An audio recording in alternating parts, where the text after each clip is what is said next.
अस्सलाम वालेकुम एवरीवन।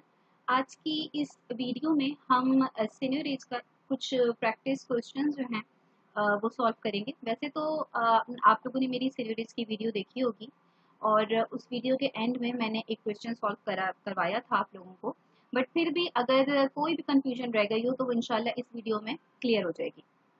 अब यहाँ पे एक क्वेश्चन आप लोगों के पास गिवन है जिसमें सबसे पहले तो आपको interest elasticity of money demand बताया हुआ है, बी की वैल्यू दी हुई है 2/3। देन उसने बोला हुआ है कि भाई सीनियर एज की वैल्यू दी हुई है 0.05 वाई, यानी गवर्नमेंट जो है वो 5% ऑफ जीडीपी जो है वो उससे सीनियर एज करना चाह रही है। तो वो कह रहे हैं कि भाई what rate of money growth is required to obtain it, यानी कौन सा ऐसी वो आपकी मनी ग्रोथ होगी जिस पे आपके इतने परसेंट सीनियरेज जो है एक्सट्रैक्ट हो जाएगा, ठीक है ना। देन एक सेकंड क्वेश्चन भी इसी के साथ मैंने अटैच कर दिया है कि how will your answer change when interest elasticity is 1/2, it means 0.5 and seigniorage is 0.025 Y. ठीक है, तो एक तरह से ये दो अलग अलग ही क्वेश्चंस हो गए, तो इनको हम सॉल्व कर लेते हैं।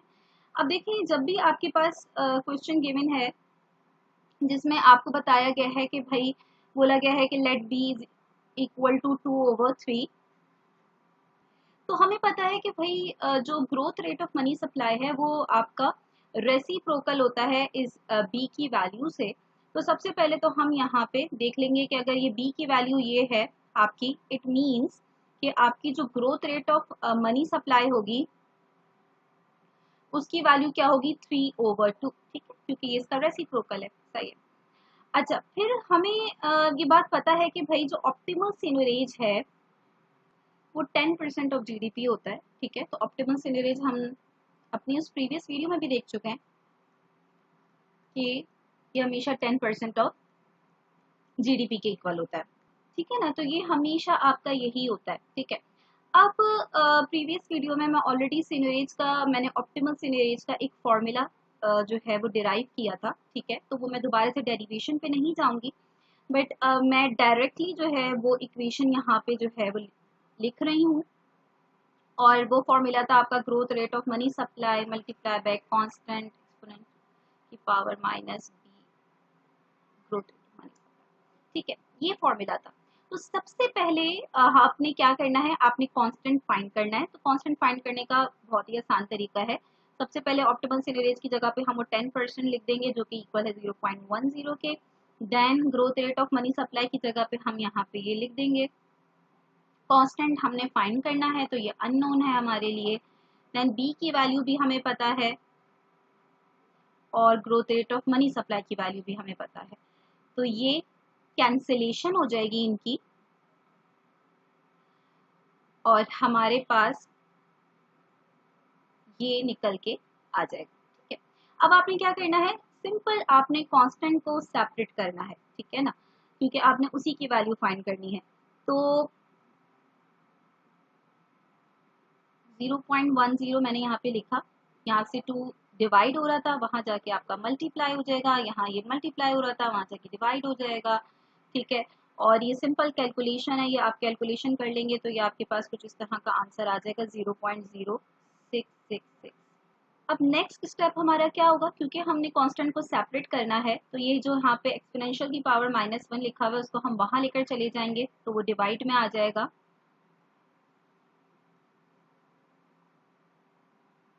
ठीक है। फिर ये आप इसको ऊपर लेकर चली जाएंगे तो इसकी साइन पॉजिटिव हो जाएगी, तो ये आपके पास आ गया। अब आपने आगे का स्टेप कैसे करना है, देखिए यहाँ पे एक्सपोनेंशियल लिखा हुआ है, इसकी पावर जो है वो +1 है। तो जब आप एक्सपोनेंशियल की पावर 1 जो है वो अपने कैलकुलेटर में डालेंगे तो आपके पास कुछ आंसर आ जाएगा 2.718 समथिंग, ठीक है ना। आप उसको 2.72 कंसिडर कर सकते हैं, ठीक है। और फिर जो वो वैल्यू आएगी उस वैल्यू को आप ये 0.0666 से क्या कर देंगे, मल्टीप्लाई कर देंगे। तो मैं डायरेक्ट इसका आंसर लिख रही हूँ, ठीक है, लेकिन आप ये देख लीजिएगा, मैंने आपको बता दिया कि ये किस तरह निकलेगा, ठीक है, एक्सपोनेंशियल की वैल्यू। अब यहाँ पे हमारे पास कुछ इस तरह से आंसर आ जाएगा, जब आप इसको पुट करेंगे, इन दोनों वैल्यूज को मल्टीप्लाई करेंगे तो आपके पास कांस्टेंट की वैल्यू आ रही है 0.1812। ये मैंने थोड़ा सा इसको राउंड ऑफ करके वैल्यू निकाल दी, वरना काफी बड़ी वैल्यू आ रही होगी। इट मीन्स के हमें ये पता चला अच्छा, अब अगर आप इसको परसेंटेज फॉर्म में लिखना चाहते हैं तो आप इसको लिख सकते हैं कि जो कांस्टेंट है वो आपका 18.12% ऑफ जीडीपी है। अच्छा, अब आपको क्वेश्चन में बता दिया गया था कि जो गवर्नमेंट है वो 5% ऑफ जीडीपी के जितने जो है वो सीनियरेज एक्सट्रैक्ट करना चाह रही है थ्रू मनी प्रिंटिंग। ठीक है, तो ये बात आपको ऑलरेडी जो है वो यहाँ पे गिवन दे दी गई थी, क्योंकि ऑप्टिमल तो आपका 10% है, बट जाहिर है इतना ज़्यादा मैंने आपसे पहले भी डिस्कस किया था कि ऑप्टिमल जितना अगर आप सीनियरेज करेंगे तो उससे बहुत ज़्यादा इन्फ्लेशन हो जाएगी। तो हमेशा हम जो नॉर्मली कर रहे होते हैं सीनियरेज वो ऑप्टिमल से कम कर रहे होते हैं।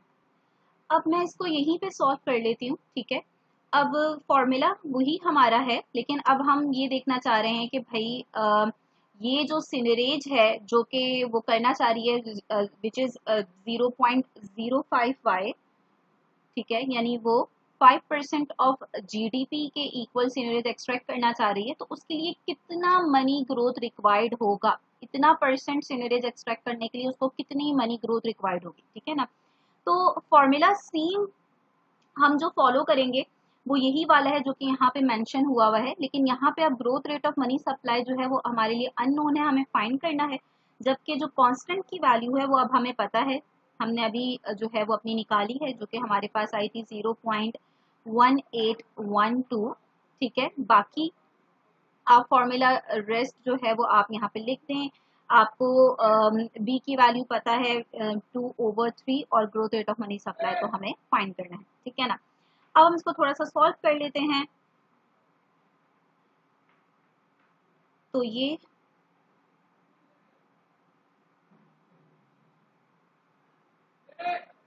इसको बस मैंने इस तरह से थोड़ा सा लिख दिया है और मैंने कुछ भी नहीं किया, कुछ भी मैंने सॉल्व नहीं किया अभी,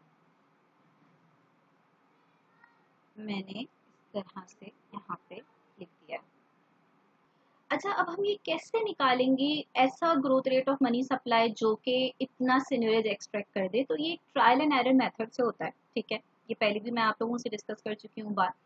अच्छा, अब अगर वो आपको पेपर में इस तरह का क्वेश्चन टीचर देते हैं और वो आपको रेंज दे देते हैं तो वो तो बहुत ही अच्छा हो जाएगा। अक्सर क्योंकि पेपर में इतना टाइम नहीं होता, तो आपको एक रेंज दे दी जाती है कि भाई जो growth rate of money supply होगी वो इस रेंज से इस रेंज के दरमियान होगी। तो अगर आपको रेंज दे दी जाए तो आप हर वैल्यू को ट्राई करते रहेंगे। ठीक है, इस फॉर एग्जाम्पल आपको रेंज दे दी उन्होंने भाई के, जो आपके पास रेंज है वो 0.2 से लेकर जो है ना वो 0.5 तक की रेंज उन्होंने दे दी। तो आप 0.2 से 0.5 तक की रेंज जो आपको दे दिया, आपने 0.2 रख के देखा, 0.3 रख के देखा, अब आप ये देखें कि आप 0.05 के कितना क्लोज आते जा रहे हैं। ठीक है ना, तो कोई ऐसी वैल्यू होगी जो कि आपकी राइट हैंड साइड और लेफ्ट हैंड साइड को क्या कर देगी, इक्वल कर देगी, और वही जो growth rate of money supply की वैल्यू होगी वो आपको रिक्वायर्ड है। ठीक है, बट अगर आपको फॉर एग्जाम्पल हम अज्यूम कर लेते हैं कि आपको गिवन कोई रेंज नहीं दी गई, अब आप कैसे पता लगाएंगे?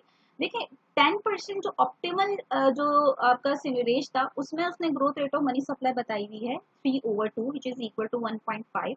तो भाई हम सिमुलेट जो एक्चुअल जो हम कर रहे हैं वो तो लेस देन 10% कर रहे हैं ना, 5% कर रहे हैं। इट मीन्स की ग्रोथ रेट जो हमारे पास आएगा मनी सप्लाई का वो 1.5 से तो कम होगा। ठीक है ना, तो अब हम डिफरेंट वैल्यूज रख के जो है वो फाइंड करेंगे। देखिए, इस ऐसा कुछ भी नहीं है कि आप कोई एक ही वैल्यू रखेंगे और आपके पास सही आंसर आ जाएगा। अब जाहिर है कि ये आपका ट्रायल एंड एरर मेथड है, तो आप डिफरेंट वैल्यूज रख के देखते रहें। आप इसमें हम कह रहे हैं भाई 1.5 से कम है तो आप 1 रख के देख लें, फिर आप जो है उससे भी नहीं आ रहा तो आप 0.5 रख के देख लें, फिर आपने फॉर एग्जांपल 0.5 रखा और आपको लग रहा है कि हाँ अब थोड़ा क्लोज आ रहा है लेकिन फिर भी जो है वो वैल्यू इक्वल नहीं आ रही, तो आप देखें कि भाई इससे मजीद छोटी वैल्यू पे चले जाएं। तो मैंने भी इसी तरह ट्रायल एंड एरर मेथड से करा और फिर मेरे पास एक growth rate of money supply आ गई। और एक वैल्यू मुझे मिली growth rate of money supply की 0.35, जो मेरी इन दोनों इस इक्वेशन को जो है वो इक्वेट कर रही थी। तो अगर हम 0.35 जो है वो यहाँ पे पुट करें growth rate of money supply की जगह पे, अगेन मैंने बहुत सारी वैल्यूज रखी हैं, ऐसा नहीं होता कि भाई आपको पहले पता चल जाए, लेकिन जाहिर है कि जब आप वैल्यूज रखेंगे आपको थोड़ा सा अंदाजा होना स्टार्ट हो जाएगा कि हाँ वैल्यूज क्लोज जा रही हैं या नहीं जा रही। ठीक है ना, तो अगेन 0. ये तो यही लिखा और growth rate of money supply की जगह पे मैंने 0.35 पुट करा। ठीक है, आगे के इक्वेशन सॉल्व करना आई होप कि आपको आसान ही लगेगा। इन दोनों को हमने मल्टीप्लाई करेंगे हम, तो हमारे पास कुछ इस तरह से आ जाएगा।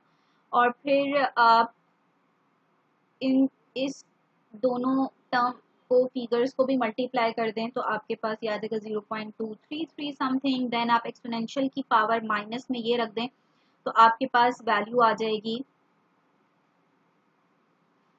0.7919, जो कि तकरीबन आपकी इक्वल आ रही है 0.05 के। इट मीन्स कि हमें ये पता चला कि जो growth rate of money supply है वो हमें कितनी रिक्वायर्ड है, 0.35। और अगर हम परसेंटेज में देखें मनी ग्रोथ ओवर टाइम तो हमें 35% जो है ये करनी है। ठीक है, तो ये वो growth rate of money supply है जो कि अगर हम करेंगे तो हम इतना सीनरेज जो है वो एक्सट्रैक्ट कर सकते हैं। बिल्कुल इसी तरह दूसरा क्वेश्चन भी होगा, वो भी हम सॉल्व कर लेते हैं। अब देखें, क्योंकि अब आप लोगों की भी काफी प्रैक्टिस हो गई होगी, आप लोगों को भी समझ में आ गया होगा कि हमने कैसे सॉल्व करना है, तो मैं जरा क्विकली लेकर चलूंगी। 2 क्वेश्चन करवाने के सिर्फ ये मकसद है कि थोड़ा सा अच्छी प्रैक्टिस हो जाए आप लोगों की। तो हम कह रहे हैं कि if b is equal to 1/2, it means कि जो growth rate of money supply which is reciprocal of this, उसकी वैल्यू होगी 2। ठीक है, देन अगेन सेम वही तरीका, आप ये इक्वेशन जो डेरिवेशन के बाद आती है इसको आप यहाँ पे लिख देंगे। आपको पता है कि ऑप्टिमम सीनरेज हमेशा 10% ऑफ जीडीपी के इक्वल होता है। बाकी वैल्यूज आपने पुट कर देनी है, कांस्टेंट आपने फाइंड करना है। तो ये आपका इस तरह से आ जाएगा। देन अगेन ये 2 से 2 कैंसिल आउट हो जाएगा, तो ये आपका आ गया इस तरह से। देन अगेन कांस्टेंट सेपरेट करना है जो हमारा बेसिक ऑब्जेक्टिव है, तो ये इधर आके डिवाइड होगा और फिर ये 0.05 की इक्वल आएगा। इसको आप यहाँ पे लेकर आ जाएंगे। ठीक है, तो मैं कोई स्टेप नहीं छोड़ रही ताकि बाद में आपको कंफ्यूजन ना हो। ठीक है, एक्सपोनेंशियल की पावर 1 जब आप निकालेंगे तो जो कांस्टेंट की वैल्यू आ जाएगी आपके पास वो आएगी 0.1359। It means 13.59%। देन एक्चुअल सीनरेज आपको बता दिया गया है। आप अगेन पूरी इक्वेशन लिखेंगे, बट यहाँ पे कांस्टेंट की जगह पे मैं डायरेक्टली पुट कर रही हूँ वैल्यू 0.1359। ठीक है, बी की वैल्यू आपको पता है 0.5। Growth rate of money supply आपने फाइंड करना है। जो एक्चुअल सीनरेज जो कि आपने एक्सट्रैक्ट करना चाहते हैं वो 0.025% ऑफ जीडीपी है, और इसके लिए आपने growth rate of money supply की वैल्यू को through again trial and error method जो है वो फाइंड करना है। अगेन जब आप वैल्यूज पुट करते रहेंगे तो आपको एक growth rate of money supply की वैल्यू ऐसी मिलेगी जो कि इस इक्वेशन को इक्वेट कर देगी, और वो होगी 0.2 इस केस में। बस असल काम तो आपका यहीं पे आता है। ठीक है, ये फाइंड करना ट्रायल एंड एरर मेथड से। बाकी काम तो इतना मुश्किल नहीं है, वो तो बस आपने थोड़ा सा इसके स्टेप्स अपने जहन में रखने हैं। अगेन एक्सपोनेंशियल की पावर माइनस 0.1 आपके इक्वल आएगी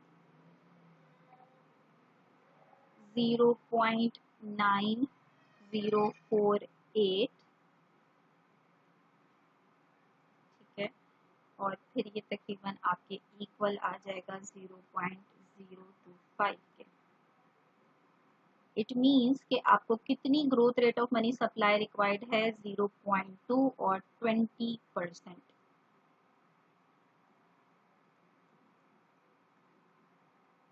तो आई होप कि जो कंफ्यूजन अगर रह गई होगी उस लास्ट वीडियो में, वो अब इन 2 क्वेश्चंस के बाद आपको सारी क्लियर हो गई होगी। तो किसी भी तरह का क्वेश्चन हो, कुछ भी बी की वैल्यू दे दी जाए, कोई भी आपको सीनरेज दे दिया जाए, आप आसानी से इस मेथड से कंप्लीट क्वेश्चन सॉल्व कर सकते हैं। इस वीडियो को दूसरे स्टूडेंट्स के साथ भी शेयर करें ताकि बाकियों की भी हेल्प हो जाए। Thank you.